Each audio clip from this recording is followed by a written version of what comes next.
el sacerdocio de los creyentes, elimina el propósito del diezmo. Primera de Pedro 2, capítulos 9 y 10.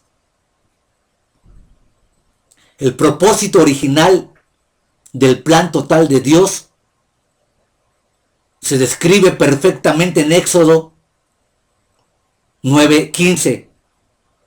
Ahora pues, si dieres oído a mi voz y guardares mi pacto, vosotros seréis mi especial tesoro sobre todos los pueblos, porque mía es toda la tierra. Éxodo 19:6. Y vosotros me seréis un reino de sacerdote y gente santa. Estas son las palabras que dirás a los hijos de Israel. Número 18:7. Mas tú y tus hijos contigo guardaréis vuestro sacerdocio en todo lo relacionado con el altar y del velo adentro, y ministraréis. Yo os he dado en don el servicio de vuestro sacerdocio, y el extraño que se acercare morirá. Restableciendo del propósito original de Dios.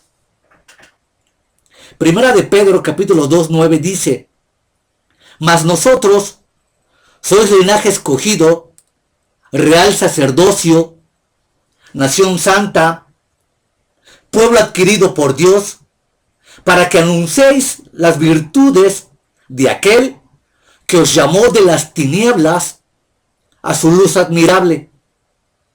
Y vosotros, que en otro tiempo no eras pueblo, pero que ahora sois pueblo de Dios, que en otro tiempo no habéis alcanzado misericordia, pero ahora habéis alcanzado misericordia.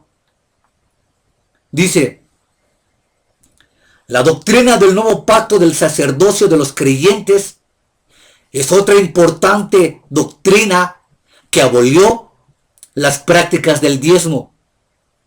Para probar esta afirmación, es necesario volver a la historia del concepto de sacerdocio. Cada una de las citas son cursivas que hay que tomar en cuenta. Antes de que la diera la ley, el cabeza de la familia era el sacerdote de la familia. Génesis 8:20. Los patriarcas eran pastores nómadas que se trasladaban a donde quiera que el pasto fuera mejor. Vivían bajo la jurisdicción de cualquier número de jefes militares, como egipcios, filisteos, amonitas, moabitas y otros cananeos. Aunque ocasionalmente pagaban impuestos al rey sacerdote local, el cabeza de la familia era el sacerdote de la familia. Cada hombre construía su propio altar y ofrecía sacrificios directamente a Dios, a nombre de él y de su familia. Puesto que no había ninguna estructura social con la cual ayudar a los pobres, el sacerdote de cada familia se encargaba de ayudar a los que eran menos bendecidos que él. Cuando la ley fue propuesta, la promesa de una obediencia perfecta era que Israel debía ser para Dios un reino de sacerdotes. Pero Israel violó la ley y Dios limitó el oficio del sacerdote a la familia arónica, designando la tribu de Leví para que ministrase para Israel, constituyendo así el sacerdocio típico que hoy conocemos según Éxodo 28:1. En otras palabras, el sacerdocio levítico, como la totalidad del pacto antiguo, nunca fue el propósito final de Dios para Israel. Aún antes de que se dieran los 10 mandamientos, las ordenanzas y los juicios de la ley, Dios había declarado su deseo último de que Israel fuese un reino de sacerdotes. Sin embargo, en vez de progresar del sacerdocio del cabeza de familia al sacerdocio de cada creyente, Israel demostró una y otra vez que era indigno y perdió el sacerdocio universal que Dios había tenido en mente originalmente. El sacerdocio levítico era en realidad una digresión a causa del pecado de Israel al adorar ídolos mientras Moisés estaba fuera recibiendo los 10 mandamientos. Esta triste historia se encuentra en Éxodo capítulo 32. El resultado del pecado de Israel fue el limitado sacerdocio levítico, con su decreto de muerte contra cualquier persona que se atreviese a acercarse para ofrecer sacrificios a Dios directamente. Reitero, el resultado del pecado de Israel fue el limitado sacerdocio levítico, con su decreto de muerte contra cualquier persona que se atreviese a acercarse para ofrecer sacrificios a Dios directamente. Si los promotores del diezmo rugen semejantes maldiciones porque no diezmas, por ende, a la luz de Éxodo 32, ellos, al no pertenecer bajo ninguna especie y bajo ninguna categoría a la tribu de Leví, debían ser los primeros en tener un decreto de muerte, porque no pertenecen a la tribu que Dios escogió originalmente para servir en el sacerdocio.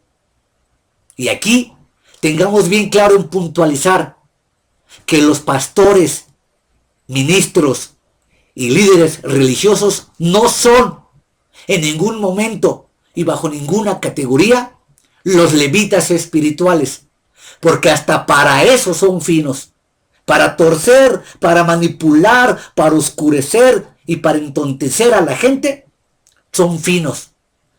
En ninguna parte de la Biblia se afirma que existen los israelitas o levitas espirituales y que ellos son esa clase por los cuales reciben los diezmos. Esto es una verdadera blasfemia. ¿Por qué? Vean lo que dice Éxodo 30, 16. Di a los hijos de Israel que tomen para mí ofrenda de todo varón que le diere de su voluntad. De corazón tomaréis mi ofrenda. Y tomaréis de los hijos de Israel el dinero de las expiaciones y lo darás para el servicio del tabernáculo de reunión. Éxodo 30, 16. Y aquí nunca dice los levitas espirituales, ni el Israel espiritual. Aquí está claramente hablando de los hijos de Israel como genealogía y descendientes de sangre. Porque hasta eso hay que puntualizar. Son tan farsantes y tan mentirosos que buscan cualquier artilugio a fin de torcer la escritura. ¿Qué habría sucedido si Israel no hubiese pecado al fabricar y adorar los becerros de oro? La secuencia de eventos no es difícil de imaginar. Número 1. Israel se habría convertido inmediatamente en un reino de sacerdotes. Según Éxodo 19, versículos 5 y 6. 2. Si todos hubiesen sido sacerdotes, entonces todos habrían heredado la tierra por partes iguales. Los diezmos no habrían reemplazado la herencia de la tierra. 3. Puesto que habría habido millones de sacerdotes para ayudar a Aarón y su familia, nadie habría estado fuera de la casa del tiempo suficiente para que necesitasen que se sostuviera el templo por medio de los diezmos. 4. La ordenanza del diezmo en Números 18 nunca habría sido puesta en vigor. 5. Los deberes de siervos desempeñados por los levitas que no eran sacerdotes habrían sido compartidos por todos los sacerdotes de todo el pueblo. 6. Las ofrendas voluntarias y el ciclo del santuario habrían proporcionado fondos suficientes. Este era el plan de Dios antes de que los levitas fueran escogidos para tomar el lugar de todos sus hermanos. En la era de la iglesia, todos los cristianos son incondicionalmente constituidos miembros del reino de sacerdotes.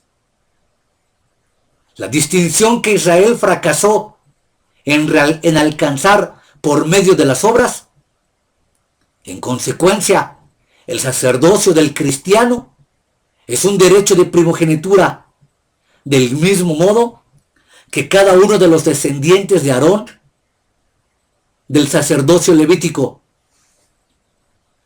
El diezmo no se menciona nunca, ni una sola vez, en el libro del Éxodo, que asignaba deberes sacerdotales solo a Aarón y sus hijos, pero no detalla el sistema y los ayudantes, puesto que era imposible que 3 sacerdotes atendieran a millones de adoradores.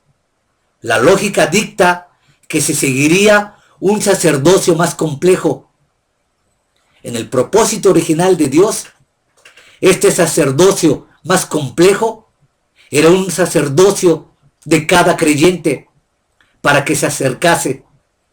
Sin embargo, cuando Israel pecó, este propósito fue reemplazado temporalmente por el sacerdocio levítico, y la ordenanza del diezmo en Números 18 fue puesta en vigor para sostener a los sacerdotes.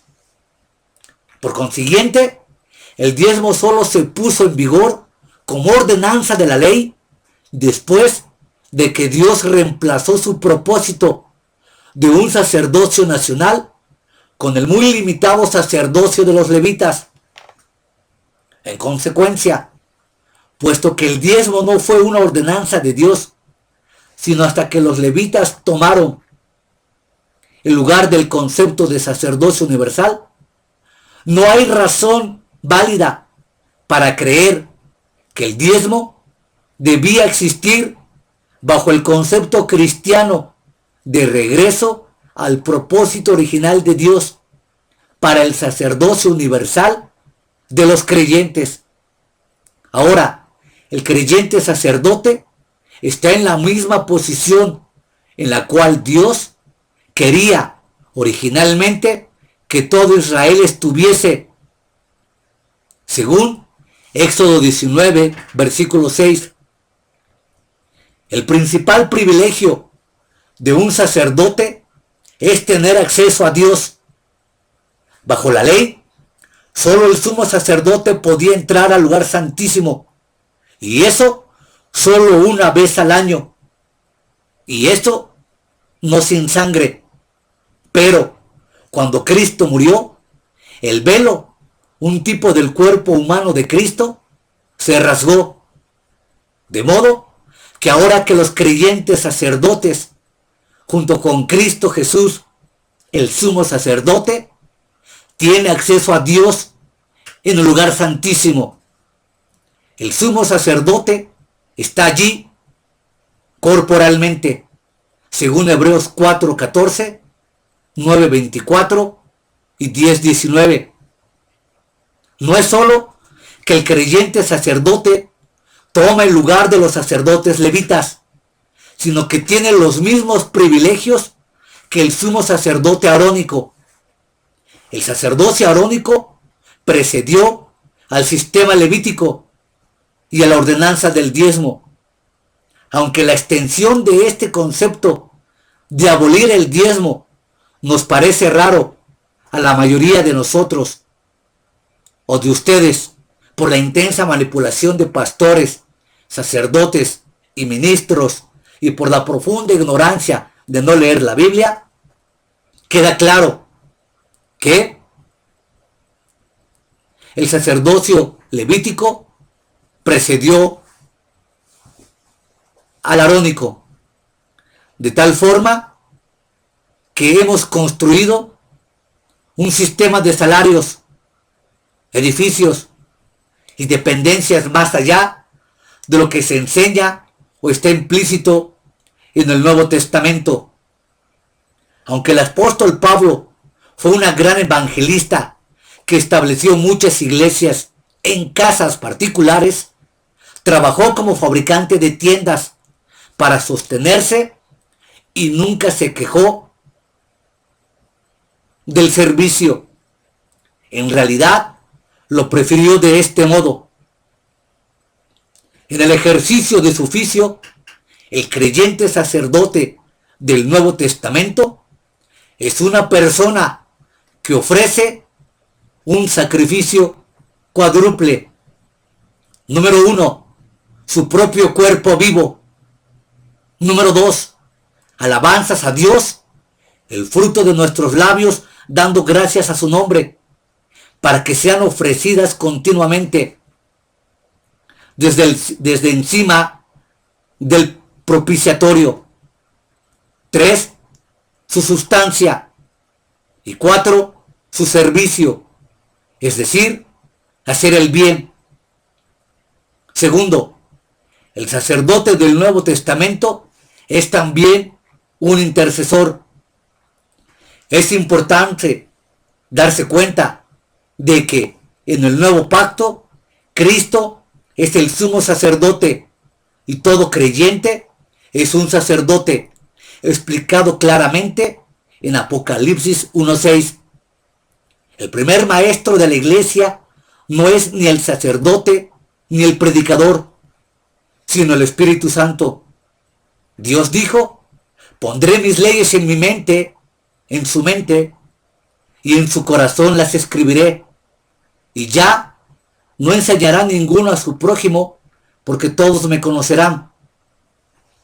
El creyente sacerdote está en el corazón del nuevo pacto, en vez de que los sacerdotes sean responsables de enseñar la ley mosaica.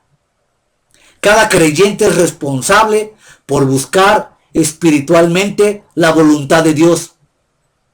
Cada función llevada a cabo por el sacerdote del pacto antiguo, que recibía diezmos, es llevada cada hora por cada creyente sacerdote.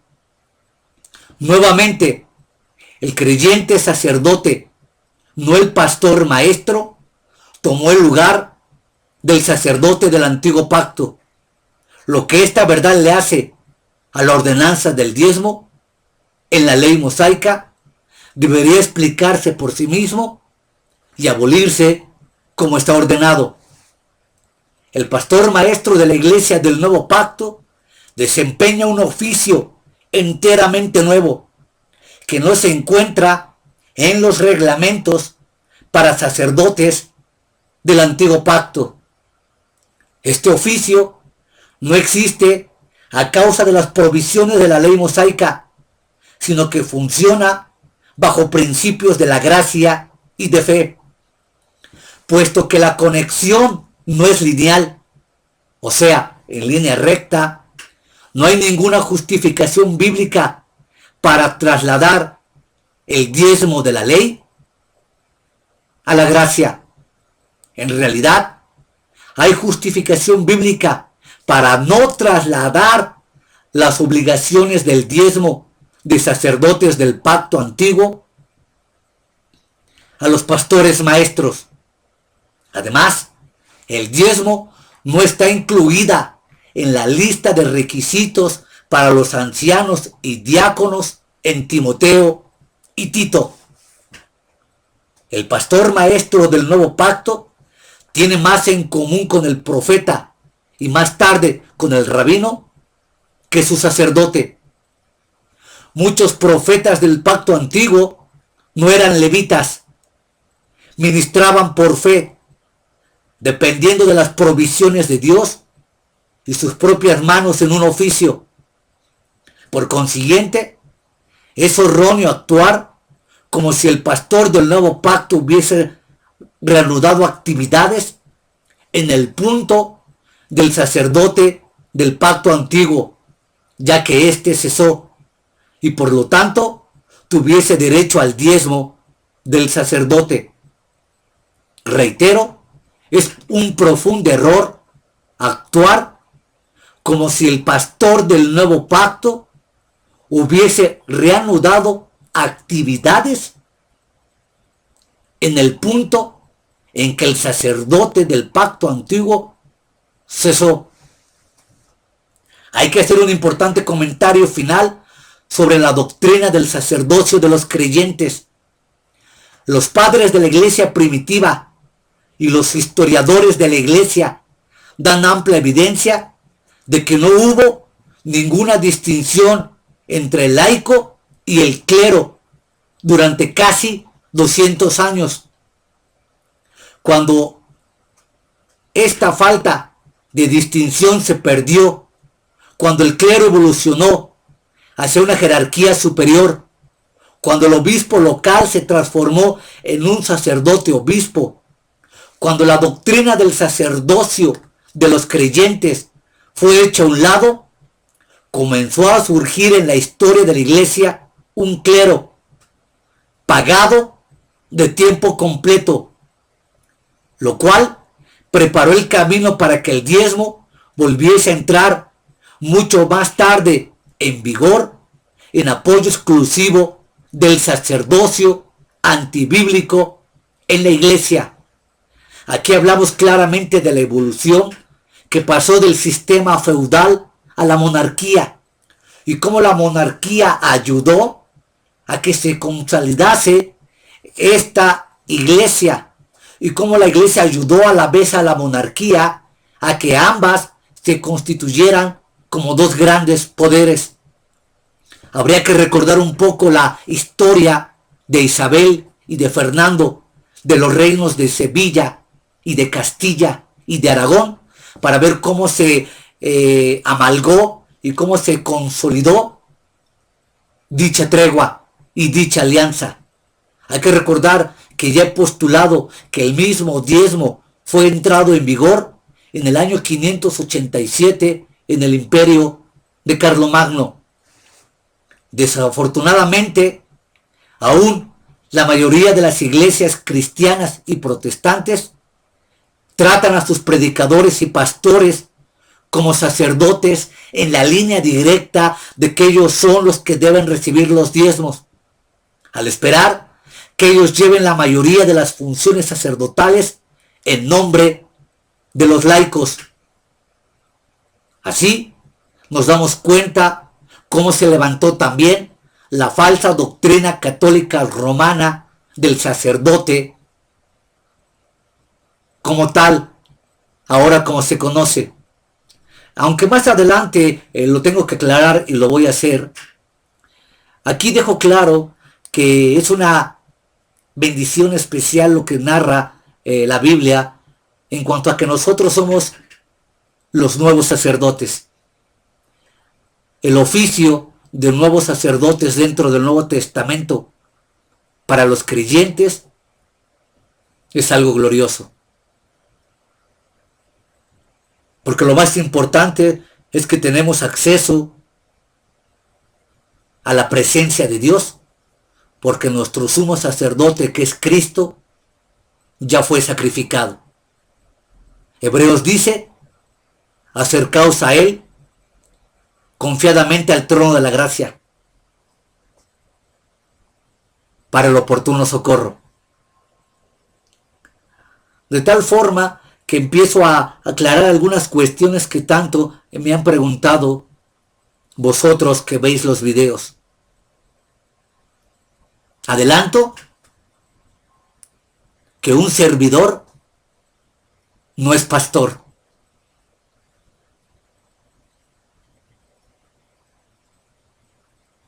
Reitero, un servidor no es pastor y no vive ni de diezmos ni de ofrendas. Simplemente soy un laico que ha levantado su voz a raíz de tanta injusticia que se le ha hecho a la Biblia y de ver cómo se profana y se abusa del pobre, del necesitado y del marginado. Te lo reitero, yo no soy pastor y no vivo ni de diezmos ni de ofrendas.